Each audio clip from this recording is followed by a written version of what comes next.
Hi hello வணக்கம். இது உங்கள் பாட்டியன் பேத்தி கிச்சன். நான் வந்து இன்றைக்கி உங்களுக்கு பன்னீர் பரோட்டாவோட ரெசிபி சொல்ல போகிறேன். பன்னீர் பரோட்டாக்கு வந்து பன்னீர் நான் வந்து கிரேட் பண்ணி வச்சுருக்கிறேன். இப்போ உங்களுக்கு காமிக்கிறதுக்காக பார்த்திங்கன்னா நான் வந்து 3 பெரிய பெரிய ஆனியன் கட் பண்ணி வச்சுருக்கிறேன். ஒரு சில்லிஸ், அப்புறம் அதை கொரியண்டரு, கொத்தமல்லி. இப்போ இதை வந்துட்டு இது கூட நான் என்ன பண்ண போகிறேன்னா, ஏன்னா நீங்கள் வந்துட்டு ஸ்டார்ட் பண்ணும் போது சால்ட்டு போட்டால் போதும். ஏன்னா இல்லைன்னா வெங்காயத்தில் வந்து தண்ணி வரும், தண்ணி விடும் வெங்காயத்தில். அப்புறம் கொஞ்சம் தனியா பவுடர் போடுறேன். அப்புறம் கொஞ்சமாக நான் சில்லி பவுடர் போட போகிறேன். இது வந்து ஸ்டஃபிங்கு. இது வந்து உள்ளே போகும் பரோட்டாக்குள்ளே ஸ்டஃபிங். நான் வந்து எல்லாத்தையும் போட்டு மிக்ஸ் பண்ணி பிசைஞ்சு வச்சுட்டேன். இதில் வந்து நீங்கள் ஓமத்தையும் சேர்த்துக்கலாம், சீரகத்தையும் சேர்த்துக்கலாம். நான் வந்து சீரகம் சேர்த்துக்கிறேன். ஓமம் வந்துட்டு அவ்வளோ சாப்பிட்றதில்ல. நார்த் இந்தியன்ஸ் எல்லாம் ஜாஸ்தி எல்லா பரோட்டாஸ்லேயும் ஓமத்தை தான் போடுவாங்க. ஜீரணத்துக்கு நல்லாயிருக்கும், கேஸ்ட்ரிக் ஆகாது அப்படின்னு சொல்லிட்டு. காலையிலேயே பரோட்டா நெய் போட்டு சாப்பிடுவாங்க அவங்க. நான் வந்து எண்ணெய் போட்டு தான் செய்ய போகிறேன். பார்த்திங்கன்னா நான் வந்து மாவு பிசைஞ்சு வச்சுருக்கிறேன் ஆல்ரெடி. இந்த மாதிரி பார்த்திங்கன்னா இந்த மாதிரி சாஃப்டாக இருக்கணும் மாவு. அப்போ தான் பரோட்டா வந்து ரொம்ப நல்லா வரும். நம்ம வந்து சப்பாத்தி போல் நம்ம கெட்டியாக பிசைஞ்சிட்டு அது வந்து பரோட்டா வந்து அவ்வளோ இதுவாக வராது.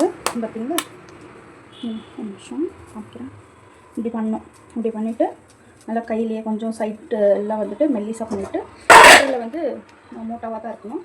இப்போ பன்னீர் ஸ்டஃபிங் நான் வந்து பயங்கரமான ஸ்டஃபிங் வச்சு பண்ணுவேன். ரொம்ப தின் லேயரில் பண்ணுவேன். நான் ரொம்ப நாளாக கற்றுக்கினே பண்ணியிருக்கிறேன். எனக்கு கூட ரொம்ப நாள் ஆச்சு. நம்ம வந்து இந்த கொழுக்கட்டை பிடிக்கிறோம் இல்லைங்களா, அப்படி தான். இங்கே ஒரு கை, இங்கே எப்படி. ரொம்ப ஈஸி, கற்றுக்கினா ஈஸி. இந்த எக்ஸ்ட்ரா மாவு வந்து ஆச்சு. இப்போ இதை இந்த மாதிரி பன்னீராக சாப்பிட்ருவாங்க கூட. நம்ம வந்து ரொம்ப அப்படியே அழுத்தி தைக்கக்கூடாது, லேசாக தைக்கணும். அப்போ தான் எந்த பக்கமும் பிரியாமல். இந்த மாதிரி கொஞ்சம் பிரிஞ்சுதுன்னா லைட்டாக பார்த்திங்கன்னா இந்த மாதிரி கொஞ்சம் பிரிஞ்சுதுன்னா நம்மளுக்கு ஸ்டஃபிங் வந்து நல்லா நிறைய இருக்குது.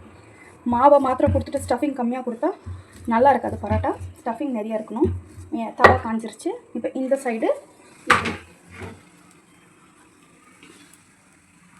அந்த சைடு போட்டிருந்தோம் இல்லைங்களா, இப்போ வந்து இந்த சைடு திருப்பிக்கணும்.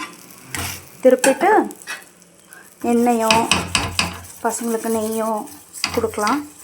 லாஸ்ட்டில் வந்துட்டு நம்ம பட்டர் வச்சு கூட சாப்பிடலாம்.